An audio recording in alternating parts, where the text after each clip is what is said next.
everybody, welcome to my homestead and welcome to my channel. Today I have Adam Berkowitz. He is an Israeli Jew. He writes articles for Israel365. If you've been watching the channel for a while, I'm always referring to Israel365 because it's a website where there's a lot of stories you just can't find other places. And for us, you know, most of my audience were members of the Church of Jesus Christ of Latter-day Saints. We're very interested in what's going on in Israel. And frankly, I can't find a lot of this stuff other places. And so I've done videos based on the articles there. It's amazing coverage. If you haven't been there, I would recommend bookmarking it. I'm going to put the link in the description below, but Israel365. Now, Adam, also, you have written a book. Can you tell us the book and what it's about? And I'll put the link for this in the description as well. Okay, I've just come out with a book, and I have to give you a little background. When I started reporting, I was a pretty mainstream Jew. I was living in what's called Gush Etzion, which is halfway between Jerusalem and Hebron. And I was pretty normative. I mean, for a Jew living in Israel, I was an Orthodox Jew. I mean, it's an extreme lifestyle, but I wasn't really looking to go out. I was looking on raising my family and, you know, trying to come close to God as best I could, but I wasn't looking to connect. I was not a writer. I was actually a cook. I'd been a cook for 25 years. And I moved up to the Golan with my family and I couldn't find a job. And I love writing, so I started writing. And through connections, my boss at what was then Breaking Israel News, what is now Israel365, connected with me. And he said, I have a job for you. You're going to be reporting on prophecy and what we call Geulah, which is the redemption. Yeah. Which we believe we're actually right smack in the middle of, if not towards the end. He said, and your main audience will be evangelical Christians. And I was like, whoa, I don't know about that. You know? But because we know that there's been a difficult history between, not so much between Mormons and Jews. I have a dear friend, he said, Mormons are the only Christians who have never killed Jews. And I was like, good point. Well, interestingly, just so you know, we've been very, I'm not kidding with you. Like, our history only starts in the 1800s, but we've been very persecuted. Yeah, to the point where in Missouri, this is the only time it's ever happened in American history where there was an extermination order in the state of Missouri of Mormons, and we had to leave. So even though we don't have as long of a history as the Jewish nation, we have a little taste of what you've been through. But yes, we love it doesn't take much. A little taste is enough. When all of a sudden your neighbors turn on you, you're like, what is this about? So that was my history with Christians. And then I started reporting on it. And I know I try to be intellectually honest. Ask the question, get the answer. I've always been that way, which makes me really annoying, but it also makes me a really good reporter. And I found that it wasn't what I thought it was. And not only wasn't it what I thought it was also changing very quickly over the last few years, the relationship between Jews and non-Jews. I think the reason is Israel. When we're outside of Israel, we have to build walls because we're in danger. We're in danger from outside, and we're also in danger from assimilation. We went through 2,000 years of exile and we didn't blend in. We were, like Bilam said, we're a separate nation. And that's been true.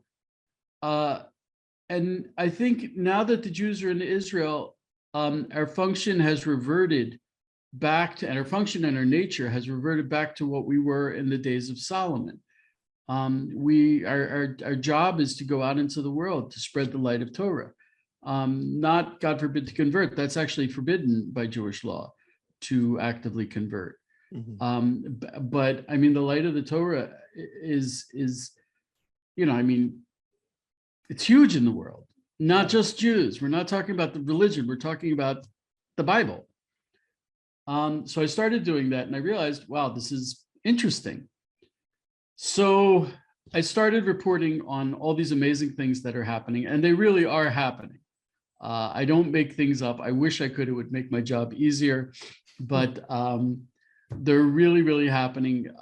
And so that being said, when I was living in Gush Etzion, I had learned in a yeshiva, a Torah learning institution, for about 9 years.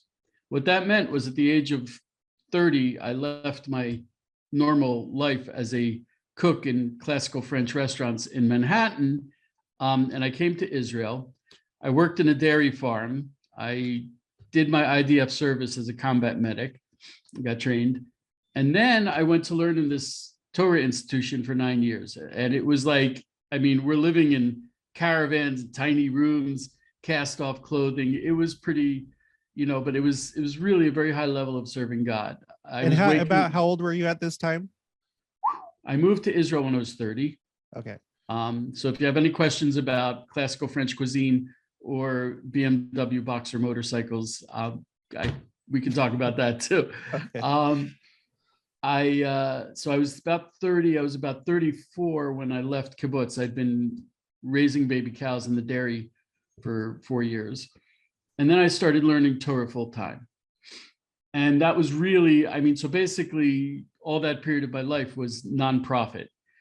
And it was trying to fix everything that Western culture had done to me until the age of 30. It's horrifying what America can do to people. And so I was learning, and I was waking up before dawn, jumping into an ice cold spring.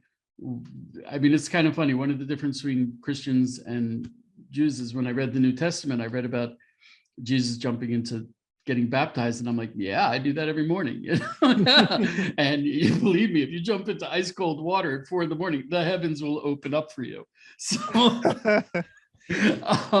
and that's what I was doing. And I was in this room, and all we did, literally, if you were awake, you were learning Bible or learning Talmud or learning something. So it was really a very immersive experience in very many ways. And so while I was there in Gush Etzion, several of my dear friends were murdered by Arabs. And I also relate in the book, my wife survived a terrorist attack through a straight up miraculous divine intervention. I got married when I was 39 years old. My wife went to her first ultrasound. I was 40. It was our first child. She was 7 months pregnant, and she was waiting for the bus, 1 p.m, and an Arab with a kitchen knife jumped on her and stabbed her in the back. Oh my gosh. And she was 7 months pregnant, and the knife broke into 3 pieces. So, and I saw the knife on the asphalt when I showed up 15 minutes later. And he pulled out another knife. The knife was about this long. And she was already on her hands and knees, and she was doing what we call the Shema, which is Hear, O Israel, the Lord our God, the Lord is one. And you say it before you die. You also say it twice a day, but you also say it before you die.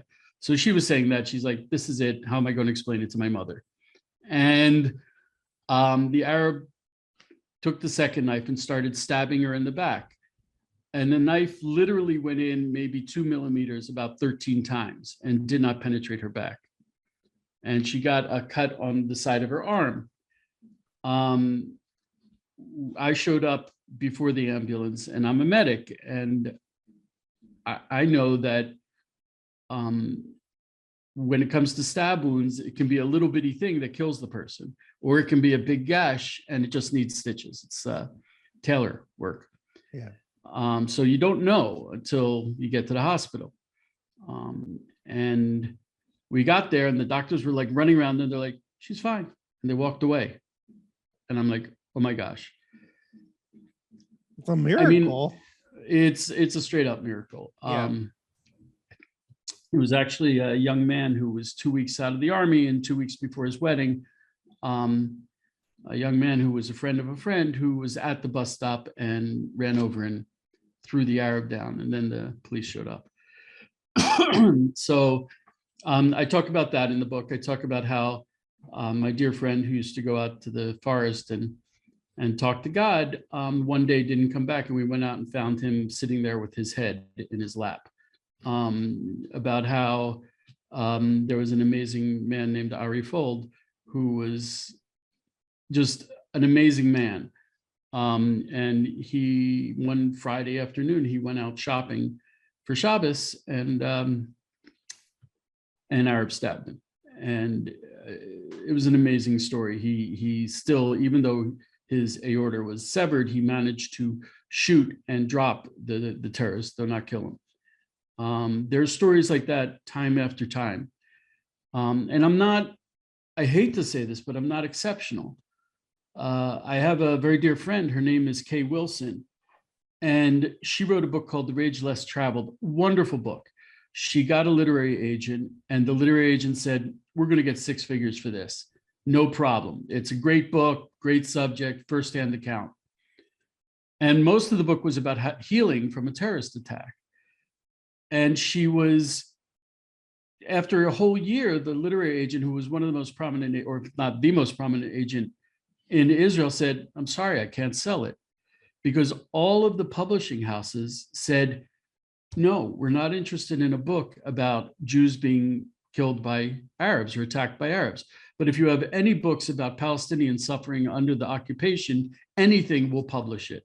So one of the things I do as a journalist, and one of the reasons I wrote my book, is people are being lied to. They're being, I mean, straight, it's not even close to the truth. It's not twisting it. They are being lied to day after day. So I'm not, and that would include like mainstream Israeli media, like yes. Jerusalem Post or J-Post, not so bad. Times of Israel, I have a lot of respect for. Al Jaminer, really amazing. Haaretz might as well be Der Stürmer. They are writing for the Nazi Party. Haaretz. They're horrible. Anyone who cites Haaretz, the only reason why they're quoting them is because it gives them a chance to express their Jew hatred. It's really that simple. Yeah. And I'll give you a couple examples. Anytime anyone says that the Temple Mount is the 3rd holiest site in Islam, is lying. It's a straight up lie. It has to do with, I can't give it over as well as Dr. Mordechai Kedar, who taught it to me, but there was a period early in Islam where there was one group of Muslims stopping another group of Muslims to go to Hajj in Mecca. So they said, okay, so let's go to Jerusalem instead. So they made up all these stories about Jerusalem. 50 years later, they could go to Hajj, so no one went to Jerusalem anymore. It was all made up by Hajj al-Amin Husseini, who in the beginning of the 20th century was the Mufti of Jerusalem. He was the founder of Palestinian nationalism. He resurrected this myth. There is no connection between Islam. They connected to the miraculous nighttime journey of Muhammad when he traveled to the further mosque. Al-Aqsa literally means the further mosque. So if you ask any Muslim, any Sunni Muslim who is not a Palestinian, where is Al-Aqsa Mosque? They will tell you Al-Julana, which is right outside of Mecca, because Muhammad never left Saudi Arabia, because Al-Aqsa is not in Israel, according to Islam. So to say it's the 3rd holiest site in Islam is just parroting baseless Palestinian rhetoric. It's a lie. You say Sunnis, do Shiites not hold that same view, or do they? Shiites do not have the same concept of holy places. Okay. That's why they're in Iran. The Sunni is Saudi Arabia. They're the head of Sunni Islam. All the Arab, Iran is not Arab, they're Persian. They're actually, Iran is like, they're Aryans. So they're non-Arab Muslims. If you ask an Arab Muslim where Al-Aqsa is, he'll tell you it's in Al-Jirana, Saudi Arabia, right near Mecca. It's a lie. It's an absolute lie. So that's one of the lies that's being told everywhere. So I've spoken to the editors at Jerusalem Post about it, and they're like, yeah, we realize it's not so good. There's also to refer to Judea and Samaria as occupied territory. It's a lie. It's not occupied. If anything, it's disputed territory. It was in. If you're able to speak to it, and it's okay. What is it that's making it so that they don't report honestly? Like, what kind of pressures are on them? Is it like international pressure, or maybe you can't get into? I don't know, but I don't know. First of all, I think it's like it's laziness. It's real laziness. They don't want to fight the fight. They don't want to be marginalized. They don't want to really do the research like these people who say third holiest site in Islam. What's number 1 and 2? Can they tell you? Number 1 and 2 is Mecca and Medina. Okay, do they know that? It's a little bit of laziness. I'm not a journalist. As I said, I didn't start writing until I was like writing journalism until I was like 52 years old. And I'm stunned at how many times I've written a story. And we have this thing, it's amazing. It's called the internet. And you can find people's phone numbers unless they're really good about hiding it. You can find their contact information. You can send them an email. I can't tell you how many times I've written a story that I've seen on the internet in dozens of places. And I contact the person and they're like, wow, you're the first person who's contacted me. And I said, are you kidding? You're all over the internet. It's a little bit of laziness. I mean, the internet is great for media, but the flip side is we got to write a lot of stories. We're really churning it out. I also wonder how many people are lazy, so, and also it might be their inclination. They might be inclined to believe, I mean, Israel's horrible. Sometimes I can't believe the lies about Israel. It's not occupied territory. If you look at the resolution, I think it's 2022 from the UN resolution in 1967, it says that these territories will be negotiated. Israel went out of their way not to occupy them. We didn't declare sovereignty. Yeah. So, question. Okay, Joe Biden's coming. Right now, as of July 1st, Yair Lapid has stepped in as the interim prime minister, essentially. And I read a story. I can't remember if it was you that wrote it, but it was talking about how right now he's talking about a 2-state solution. What's the news with that, or what do you think is going to happen, or is that upsetting people? Well, David, okay, every time the 2-state solution fails, they give it a new name. It used to be the Roadmap for Peace. It used to be, Oslo Accords. Oslo Accords created the Palestinian Authority. And so we're going back 30 years and it hasn't been implemented. So let's be honest. Remember I said they're lying to you. What is the 2-state solution? Do you remember what Germany was like before World War II? It was basically Prussia. It was like I don't know. No, do you remember what the laws were like towards the Jews? Jews could only live in certain places. Oh, okay, yeah. That's the 2-state solution. Okay. Well, and it seems like most of the time, and by the way, I need to make clear, the official position of the Church of Jesus Christ of Latter-day Saints, they're like neutral when it comes to Israeli Jewish things, because they don't want to. I hear it. Thank God. However, it's beautiful. However, we do believe that the Jews are meant to return to the land of Israel. So, but like it's mostly written in the Bible. Hands. What are you going to say? If you read the Bible once or twice, Yeah. So that's good. So the 2-state solution. Yeah. It's a catchphrase. What is it? Jews. What happened in Gaza? They plowed under the Jewish communities.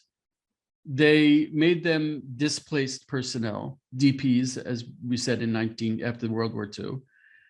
They were displaced. They were forbidden from living there.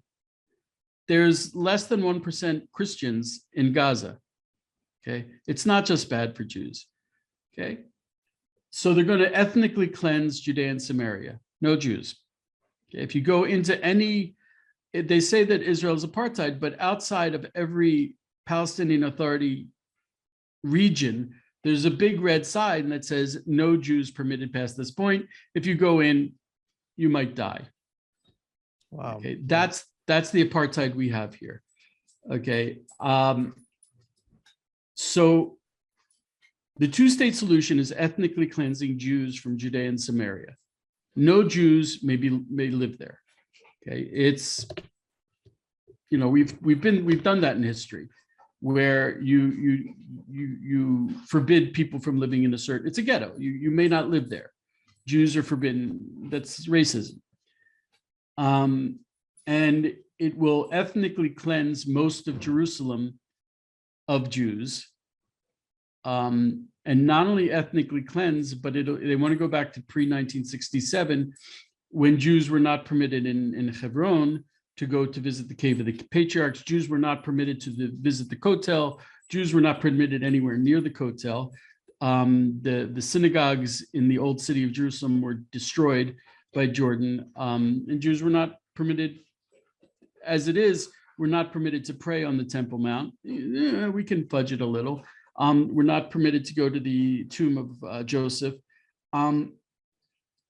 The Palestinians do not believe in religious pluralism and religious freedom.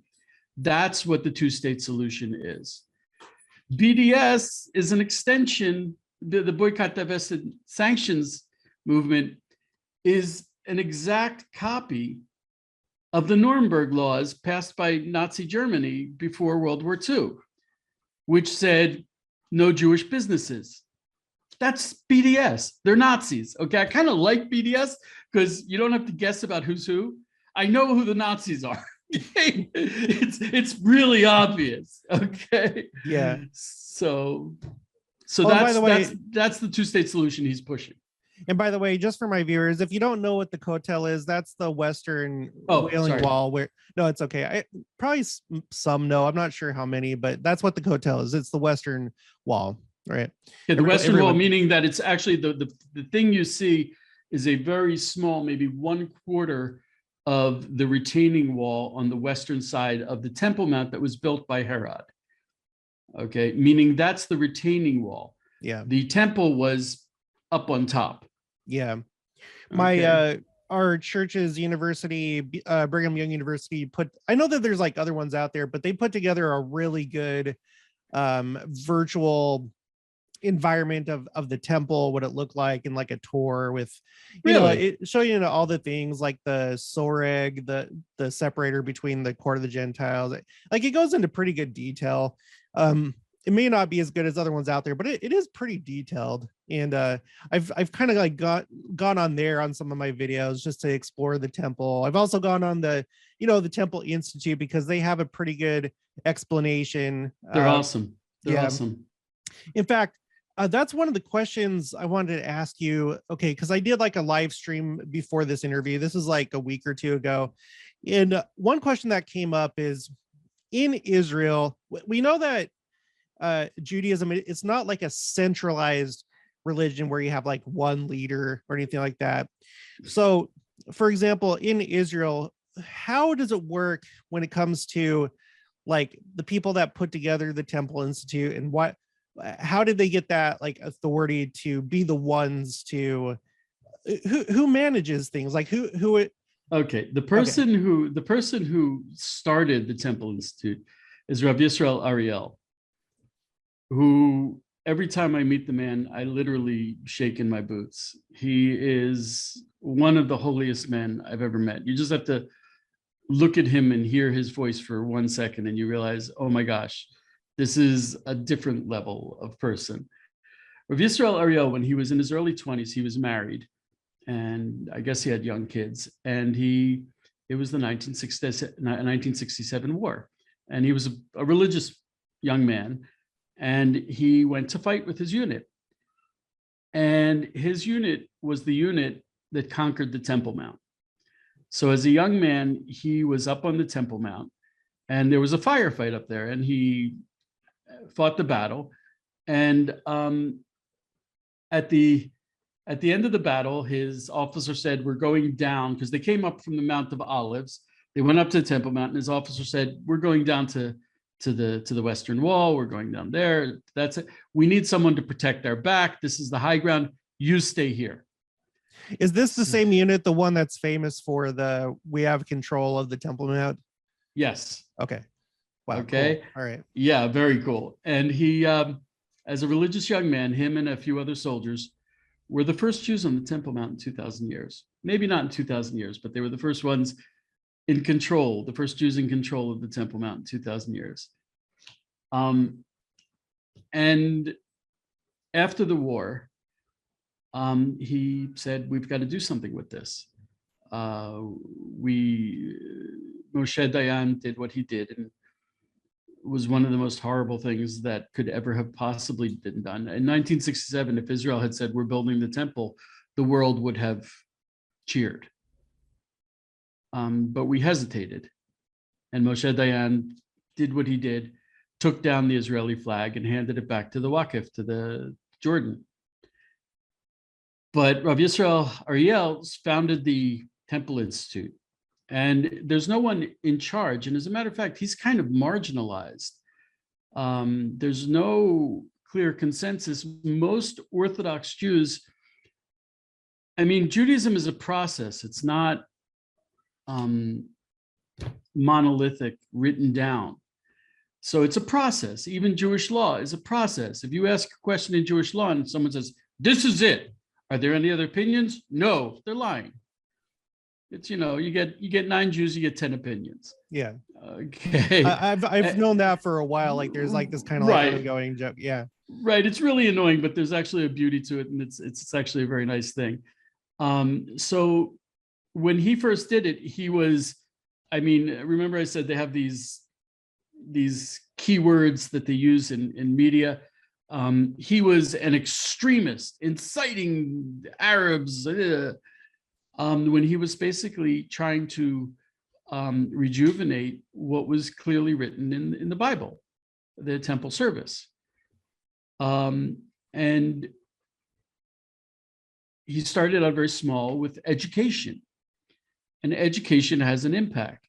And over the years, and when he was very, Jews had visitation rights on the Temple Mount, and he was always up there. And it's only in recent years that it's less marginalized. Last year, maybe 30,000 Jews went up to the Temple Mount, and that's with huge restrictions. It's hugely restricted. If I want to go up to the Temple Mount, I am thoroughly checked out as if I'm the terrorist. Yeah.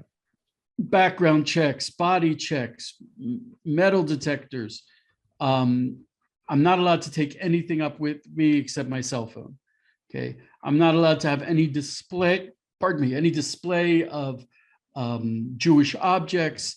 I can't wear a Jewish star, all kinds of crazy stuff. No Israeli flags, God forbid. And nonetheless, I think this year we're already up to 30,000, if maybe even 40,000 Jews. And would that be a record-breaking number? It's absolutely record-breaking. We broke the record a couple months ago. It's absolutely record-breaking. There's an awakening going on in Israel to the Temple Mount. They're working hard, rediscovering things from the Bible that are essential to the temple. We're very, very close to having the red heifer. A couple weeks ago, right in front of my face, 3 feet from my face, I was watching someone make the scarlet wool that you need for the red heifer. You need it for the Yom Kippur service. It's put on the horns of the goat. You need it for the uniform of the Kohen.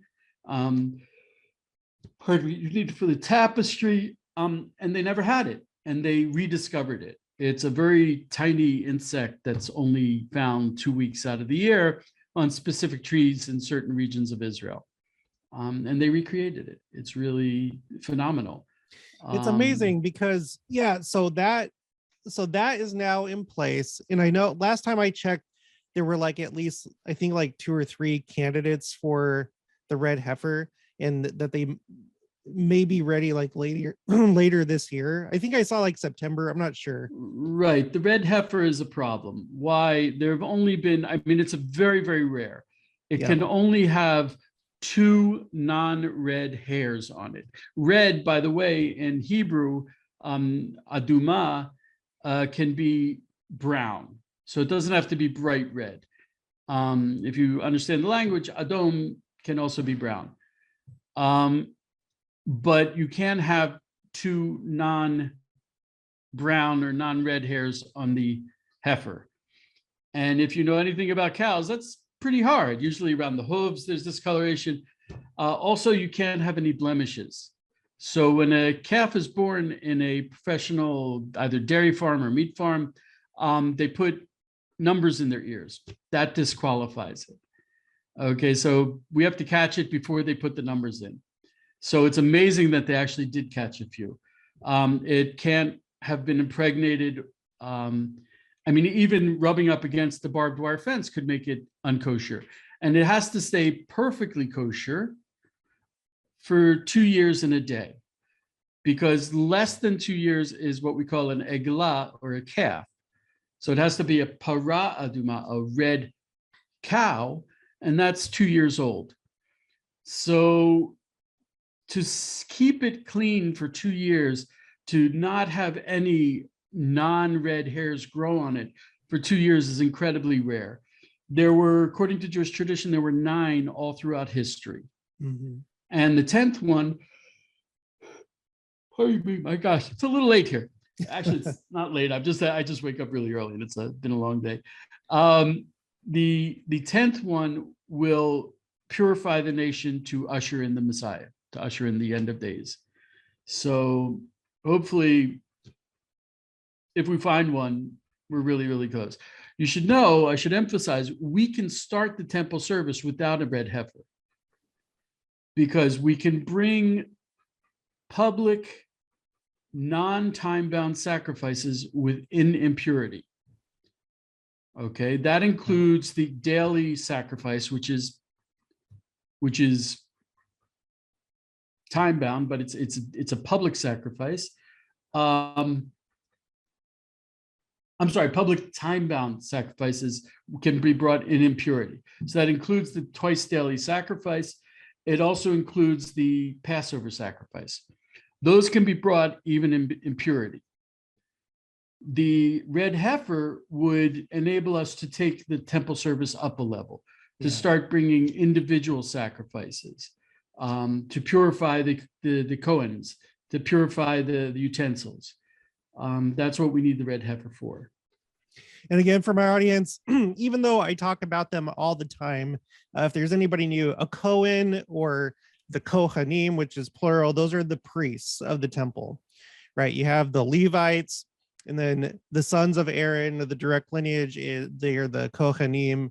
And then once the temple is reinstated, like once it's created, well, I don't know at what point, but there will also be a Kohen Gadol, which is the high priest. So my question for you when it comes to the red heifer is, like, say that later this year, or it's whatever point, they find one that is kosher and it's time, and they are able to go ahead and make the ashes. Do you think that would like really gain a lot of interest within Judaism? Would that encourage more people? Would things like just be taken up a notch as far as excitement and like trying to push for the temple? No, and yes, and yes. By that, I mean, people who are already excited, people who are already into this process, that, I mean, we're really, I mean, even mainstream rabbis who never spoke about the end of days and Geulah, they're starting to talk about it, because, I mean, crazy things are happening in our world. We were on the verge of a world war, COVID-19, all these, you know, and the things that are happening in Israel. These are things that are unprecedented. So people who are already into it are getting more into it. To my great dismay, there are people, when I was growing up, every Jew, Orthodox, conservative, and Reformed, was pro-Israel. We're watching an entire generation of Jews sail off over the horizon. People who cannot see it won't see it. You have to have the eyes to see it. And there's so many people who absolutely refuse. Because why? Because, if we're headed for special times, well, playtime is over, recess is over. Mhm.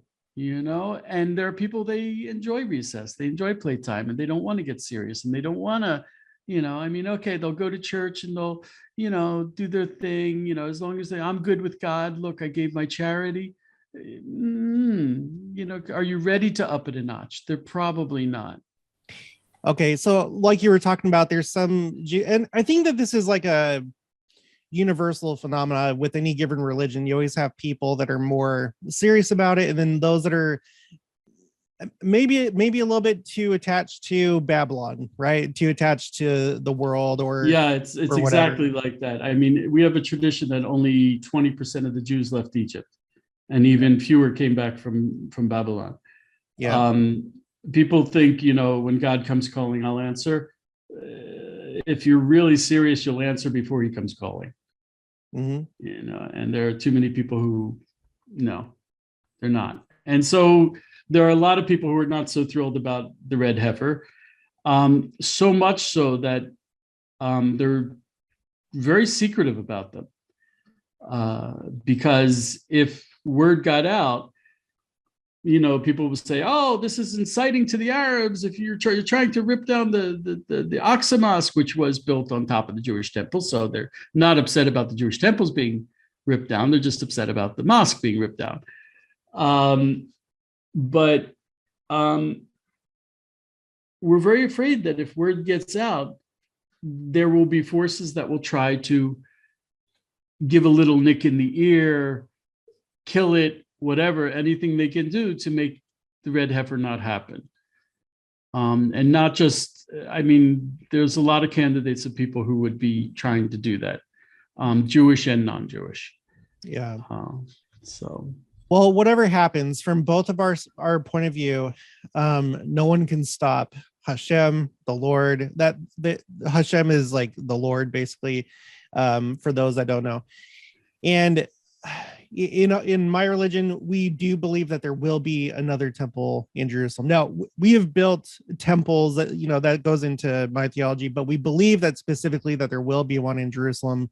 What's not so clear is whether it's going to be the third temple that the Jews themselves create, or if it somehow, some way, by some miracle, our church does it. But I think a lot of people in my church look at the third temple as probably being the one that would be created. And so therefore, however you want to look at it, I got Jared. I gotta find out more about Mormons. You guys you're really surprising me. This is the second time we've spoken, and there are a lot of surprises for me, and they're really good ones. Great. It's a small group. We're only at 17 million, and like us, yeah. It's the same thing with Judaism, how like not everybody is active in the church. There's different groups. Like you could probably apply the same type of division of like Reform and conservative and Orthodox to our church. We don't divide it that way, but you have those like same kind of mentalities. Yeah, but like it's, I was learning this week, Bilam, he set out to give us a curse, but he switched it over to a blessing. And he said, you won't be counted amongst other nations, you'll be separate.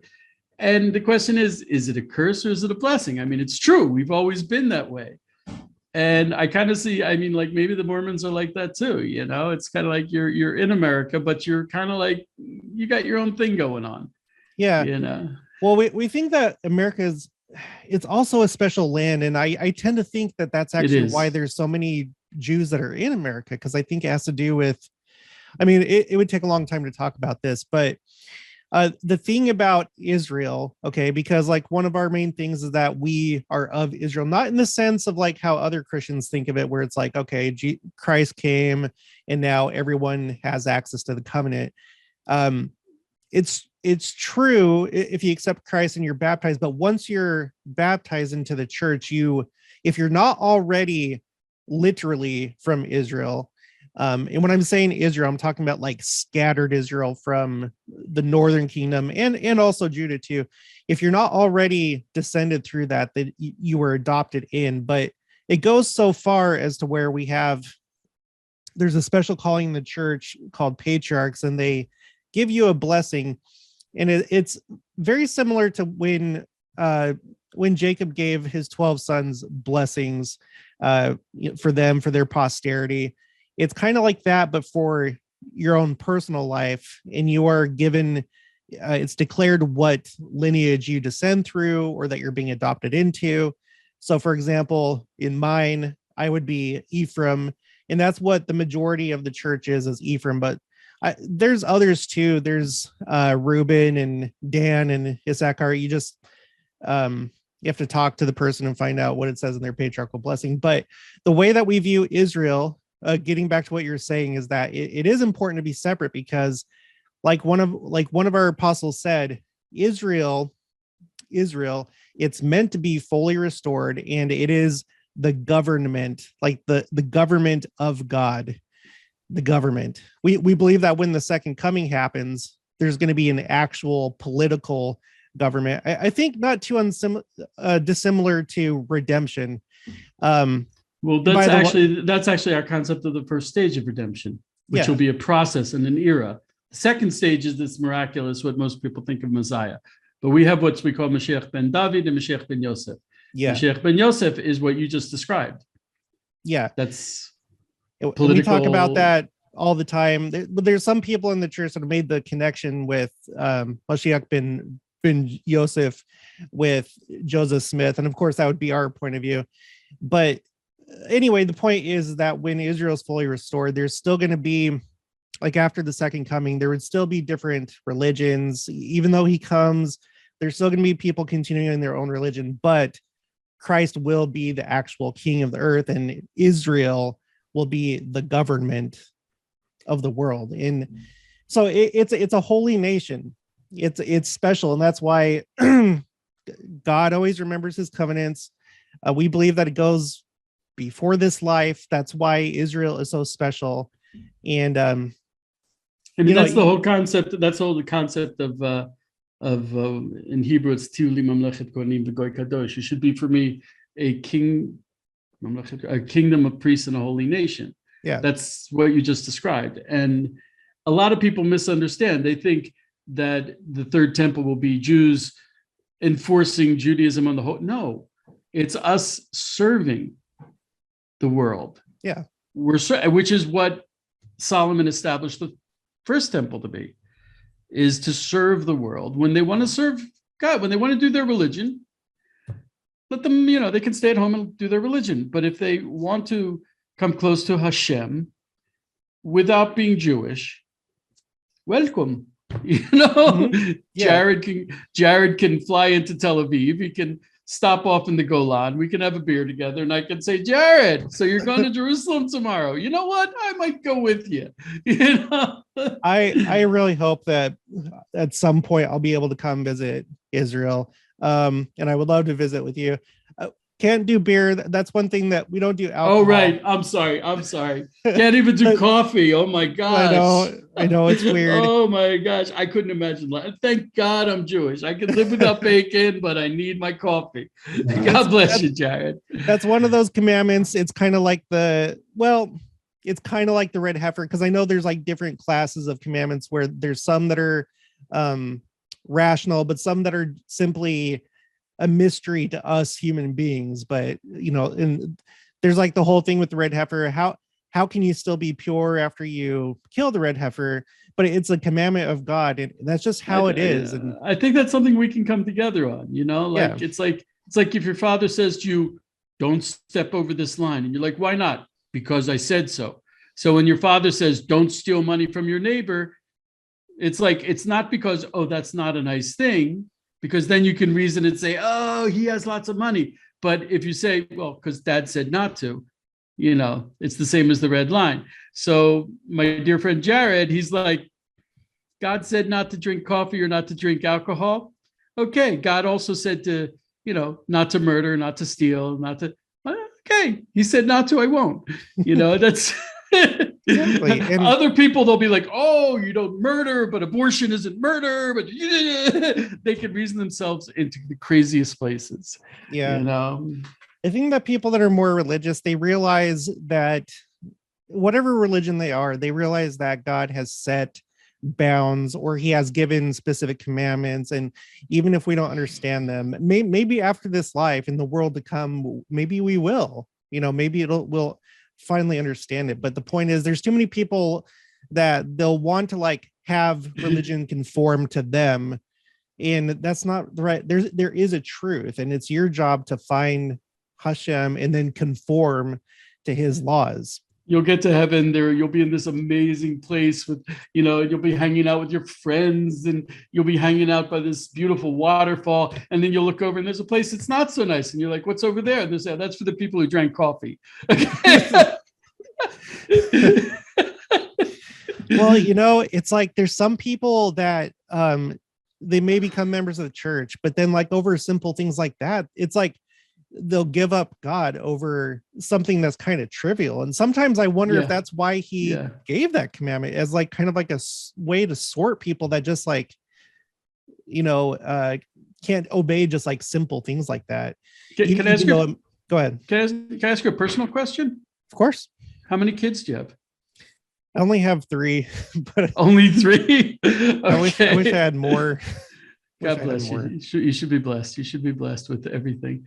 I got married when I was 39, so I had given up on having kids. I was like, I until I got my head together enough to see an amazing woman when she was in front of me. It took me 39 years, but I think my understanding of God like really kicked in when my kids became adolescents. It's like, how come God never gave up on the children of Israel in the desert? How come I never gave up on my teenagers? Oh my gosh. I have my first teenager now. She's 13, and it's just like every day is a new experience. It's a new challenge, but it's okay. Whatever. Yeah, but I mean, what are you going to do? You're going to trade her in for a new kid? Yeah, I know. So, I mean, that's God. God is like, he's never going to trade anyone in. If you're connected to him, you're in, and he will never give up on you. Yeah. And you might give up on yourself. He'll never give up on you. It was absolutely. So now, if you don't mind me asking you a personal question, I know that I read an article that was from Pew Research, and it was breaking down Jews in Israel into four groups. Okay. It was Haloni, and then Masorti, and Dati, and Haredi. Is that like an accurate way of dividing things? And are you Haredi, or what? Or no, I'm definitely not Haredi. Also, there's different shades. First of all, I don't like the term Chiloni. It like literally means like empty. And I don't believe that. Also, Masorti, it also runs a gamut. Like a lot of Sephardi Jews, Jews from the Arab countries, from Spain, they have a much stronger tradition. So they'll say, oh, I'm just traditional, I'm not religious, but they're like really religious. Haredi runs the gamut from people who only wear black. There's also Dati Leumi, national religious. They have a thin knit kippah. They're very into settlements, into settling the land. And even that's gone through changes where there's a difference between one who has a beard versus one who doesn't have a beard. If his wife covers her hair completely. So there are shades. I've been through a couple different shades. I've never worn the full black uniform. I've been getting gradually more religious since I came to Israel. My wife called me Masorti traditional the other day, but that's just because I have a problem getting to synagogue. So I usually daven at the kotel at the western wall of my house. I have a problem with institutionalized religion, though I don't have any problems, God forbid, with Judaism. I'm a typical iconoclast. My approach to religion was, are you going to lie to me also, just like everyone else lied to me? And I started throwing stones. And the Bible is way more astonishing than people give it credit for. That was my period of yeshiva. That's why I stayed there for 9 years. I couldn't find anything wrong. And I spent all the time looking for something wrong. And there was nothing wrong. It was all right. It was all about life and all about real, deep, sincere happiness, deep, sincere love. And I'm still working at it. But I'm more, if anything, I relate more to the settler movement, which is the national religious. When I lived in Gush Etzion in Bahrain, my beard was down to my stomach, down to my belly button. I had the long, puffy payas, the sidelock, real long, puffy ones, and yeah, I was. But I'm civilized now. I'm less Neanderthal Jew and more Cro-Magnon Jew. Well, I think it's all good. I think it's all It's good. all good. It's all good. I love the devotion. I just love anybody that's devout, that really has it in their heart and they're really trying to do the right thing for the right reasons. And it's a very good thing. Let me ask you this, if you have just a little bit more time. Sure. One thing I've been trying to like understand it. I haven't like really studied it, but okay. So in Judaism, we have the Tanakh, which is what we Christians would refer to as the Old Testament. Is the Tanakh. You have within it, it's divided into different types. But then beyond that, you have the oral Torah, which was meant to remain oral, but they basically had to write it down because they realized a long time ago that if they didn't write it down, it could be lost. So that became essentially the Mishnah, which is the backbone of the Talmud, which is a commentary on the Mishnah. And the Mishnah itself is like footnotes or just like opinions of rabbis. It's more like you have an axiom. It makes a statement, and then you have pages and pages of discussion about that statement. Different opinions, bringing in their tradition, usually their traditions of how they learned it. So like you go to yeshiva, you study that, you study Torah, and I'm assuming also Mishnah and Talmud and maybe other things. Where does Kabbalah come in? Because like I was watching another Jewish man, but he was like, wasn't religious. He's American. And he was talking about how kind of before Kabbalah, there was Merkava, mysticism. And then it kind of became, or then there was a shift, I guess, to Kabbalah. How does that come in, or why is it followed by some Jews, or where does it get what's its origin? If you can speak. Okay. Or if it's too deep, or I don't know, whatever. No. I mean, it's an interesting question. You're getting me thinking. And Jared, you're such a nice guy. It's really, it's a pleasure talking to you. It really is. You too. And you're honest, your sincere curiosity is really very, very sweet. So Kabbalah is like a catch-all phrase. Okay. It literally means receiving. They say it's an esoteric learning. It's a branch of learning that some people choose to explore and most people don't. It's really, but like what percentage of Jews would you say study it? And is it mostly Orthodox that would be into it? Well, first of all, if a person studies Kabbalah and they're not keeping the mitzvot, they're not keeping the commandments, and they're not keeping the revealed Torah, if they know all about Kabbalah, but they don't know anything about Jewish law, or they don't know anything about the Torah, they're giving you a pack of lies. They really are. I hate to say they're that. kind of missing the point. Like you should, right. It's like a guy who could tell you all about metaphysics, but he doesn't know math. Yeah. It's like Really? And that should be your foundation first, is Torah. It is the foundation. And it's also what's the whole point? The whole point is not to know these really things that make everyone go, oh my goodness. The real point is to come close to God. The real Kabbalists are people who come close to God. And generally speaking, the real Kabbalists aren't calling themselves Kabbalists. Kabbalah is a certain, I mean, there's the Zohar, which was supposedly written by the Rashbi, of Shimon Bar Yochai, who is buried at my room, like half an hour from my house. And he's in the Talmud. He's not like some, alien that came from Mars.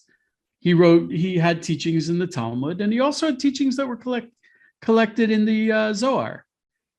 At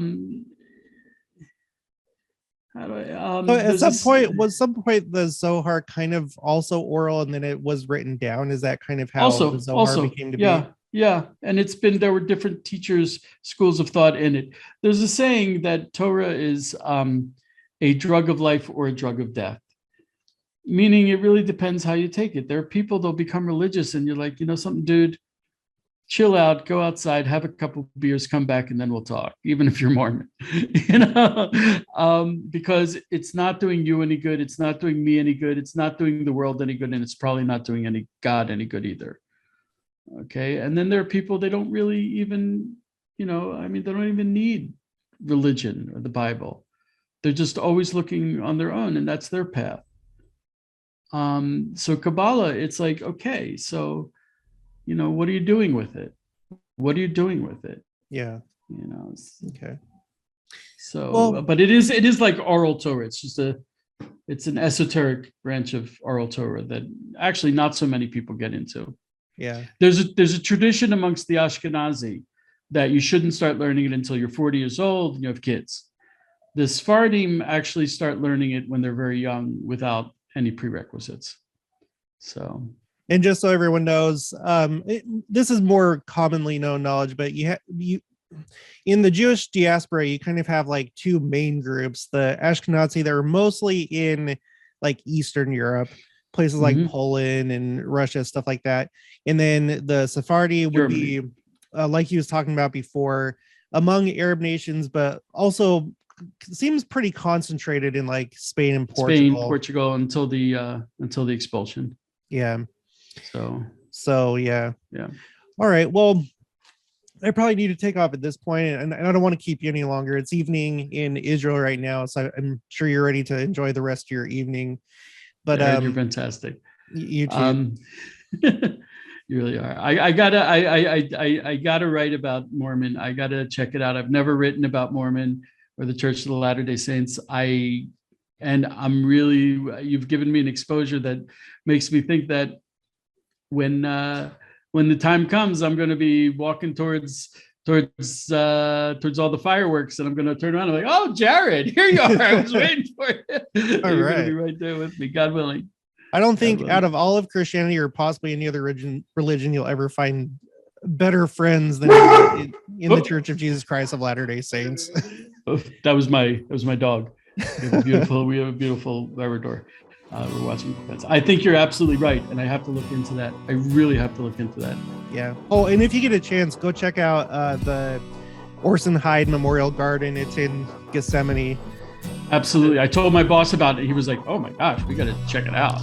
Yeah. So it's kind of cool. Okay. All right. Well, thank you for your time and doing the interview. Thank you, Jared. You be blessed. Talking to you again. Be blessed. You're an awesome guy. You too. Have a nice night. You too. Bye-bye.